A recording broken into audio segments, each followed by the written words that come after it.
நான் தான் ஆதிமந்தியர். நான் கரிகால சோழனுடைய மகளாவேன். நான் சங்ககால பெண்பால் புலவர்களில் ஒன்று. என்னோட பாடல் ஒன்று சங்க இலக்கிய தொகுப்பில் 31வது இடத்தில் அமைந்துள்ளது.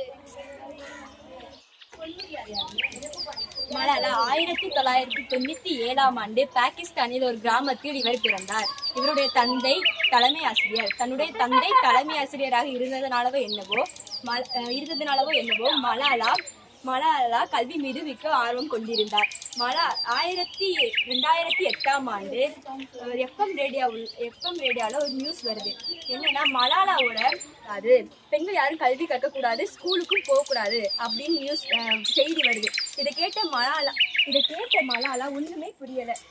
ஏன்னா நேற்று தான் அவங்க ஸ்கூலுக்கு போயிட்டு வராங்க, இன்னைக்கு காலையில பார்த்தா நியூஸ் இப்படி சொல்றாங்க. இதை கேட்ட மலாலா அவங்க அப்பாட்ட போய் கேட்கறாங்க, ஏன்பா இப்படி ஒரு செய்தி வருது. கேட்கும் போது அவங்க அப்பா சொல்றாங்க, தாலிபான் தீவிரவாதிகள் நம்மளை அடிமை பண்ணி வச்சிருக்காங்க, அதனால அப்படிதான் நியூஸ் வரும் அப்படின்னவும் அவங்க போய் இதை கேட்ட தன்னோட ஊர் எப்படி உங்க கட்டுப்பாட்டுல இருக்கலாம் அப்படின்னு ஒரு கட்டுரை எழுதுறாங்க. கட்டுரை எழுதி பிபிசி அப்படின்ற நிறுவனத்தில் கொடுத்து பப்ளிஷ் பண்ணவும் இதை பார்த்து ராணுவ வீரர்கள் பாகிஸ்தான்ல இருக்க ராணுவ வீரர்கள் அந்த தீவிரவாதிகள்லாம் அடிச்சு வெளியே துரத்துவோம்.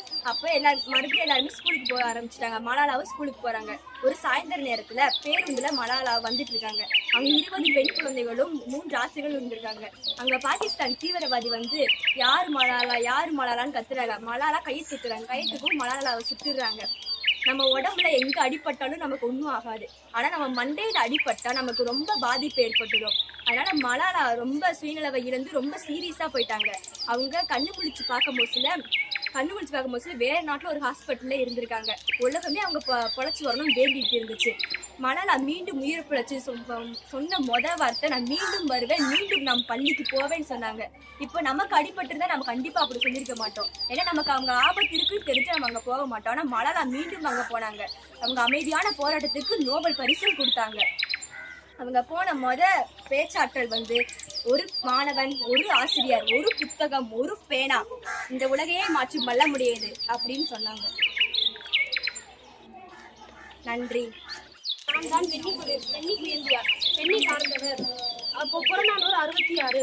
சோழர் கரிகால சோழன் பெண்ணி என்ற போரில் வெற்றி பெற்ற பிறகு தோல்வியடைந்தார்.